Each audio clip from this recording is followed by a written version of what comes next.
আজকে ৭৮ বছরের স্বাধীনতায় যারা ৬০ বছর ধরে দেশটাকে চালিয়েছে তারা আজকে শতাংশের কথা বলছে, সেদিন মনে ছিল না।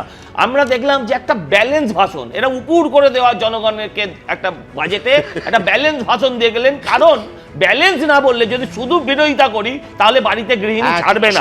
আমি বলি উত্তরটা দিয়ে দিই, ৭ থেকে ৯ হাজার টাকার মানুষের বেসিক স্যালারি, সাধারণ মধ্যবিত্ত নিম্ন মধ্যবিত্ত এই সব মানুষের ৭ থেকে ৯ হাজার টাকা পায়। এর দায় একা এই সরকারেরও নয়।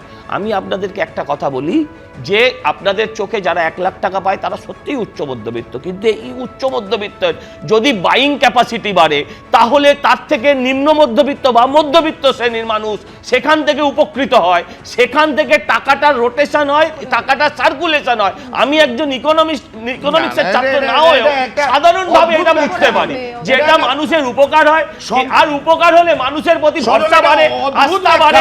সেই আস্থা বাড়লে যে দেখা বাড়ে, মানুষের আস্থা বাড়বে, তাই মানুষ একদম পুরো করে মোদি সরকারকে ভরিয়ে দেবে।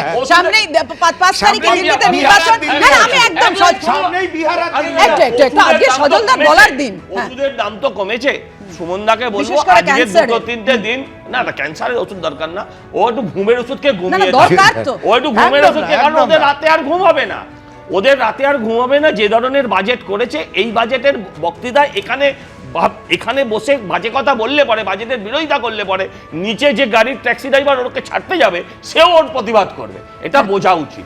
এই বাজেট সাধারণ মানুষের বাজেট। আমি অদ্ভুত লাগলো মানে, আর আমরা ট্যাক্সের স্ট্রাকচার নিয়ে অনেক আলোচনা করলাম, আরো অনেকগুলো কিন্তু আলোচনা বাকি। বিমা ক্ষেত্র যেটা সোশ্যাল ওয়েলফেয়ার স্কিম, সেখানে 100% এফডিআই কেন? আমি তো এটাকে অ্যান্টি পিপল পলিসি বলবো, anti people decision of Narendra Modi government বলবো। কেন মানরেগাতে অ্যালোকেশন বাড়লো না? কেন বাড়লো না?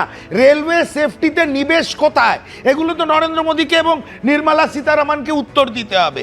একটা কালারফুল গ্রাফ তৈরি করে 12 লক্ষ টাকা 12 লক্ষ টাকা 12 লক্ষ টাকা বলে সকাল থেকে হরিনাম সংকীর্তন চলছে, কিন্তু এটার পিছনে না সুমনদা দেখুন, আম আদমি পার্টির প্রধান কেজরিওয়াল তিনি দাবি করেছিলেন যে মধ্যবিত্তর কথা ভেবে আয়কর ছাড়ের সীমা 10 লক্ষ টাকা করা হোক, সেখানে 12 লক্ষ হয়ে গেছে।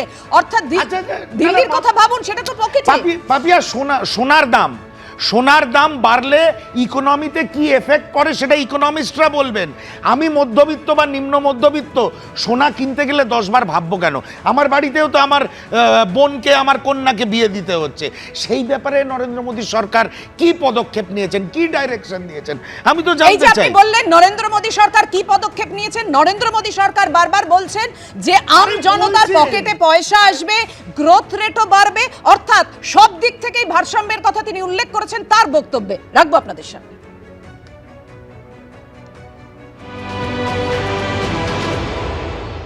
अब इस बजट में 12 लाख रुपए तक की आय को टैक्स से मुक्त कर दिया गया है।